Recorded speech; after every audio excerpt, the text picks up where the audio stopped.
Le programme intégré pour l'alimentation en eau potable et l'assainissement de Libreville, destiné à permettre l'accessibilité en eau potable pour 349 000 riverains d'ici 2025, continue de soulever l'inquiétude auprès des populations qui se questionnent sur son effectivité. Et le problème majeur, ça ne finit jamais, ce genre de travaux. Ils sont là, ils enlèvent, après ils reconfectionnent.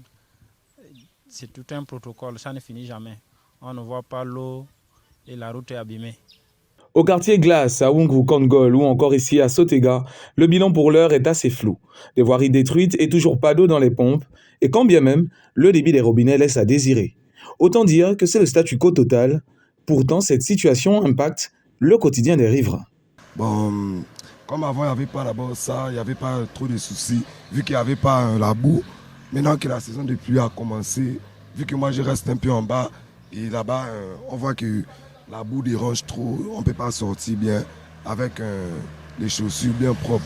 Ça est arrivé depuis les travaux qu'ont menés les gens de la société, ici à Sotega. Les routes ont été détruites déjà de 1, et on s'est dit qu'après cela, il devait y avoir de l'eau. Malgré cela, on constate vraiment, on va dire, on a l'impression d'être au village. Parce que déjà les clandos ont doublé le prix du transport. C'était de 100 francs à l'époque. C'est devenu 200 parce qu'ils disent que les routes sont en de piteux état. Apparemment, on n'a pas l'eau chez nous. C'est vraiment une catastrophe. Nous passons de concession en concession pour avoir l'eau. Si le voisin en a, on peut profiter de chez lui.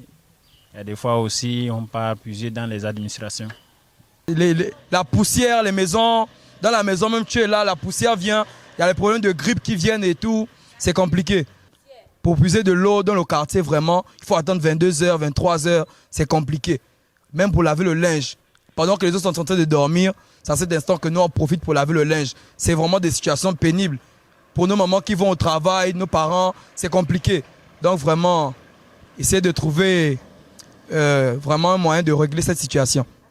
Le programme Pied-Pal, programme d'envergure censé ravitailler certaines zones de la capitale en eau, aujourd'hui semble comporter plus de conséquences que de solutions aux problèmes des Gabonais.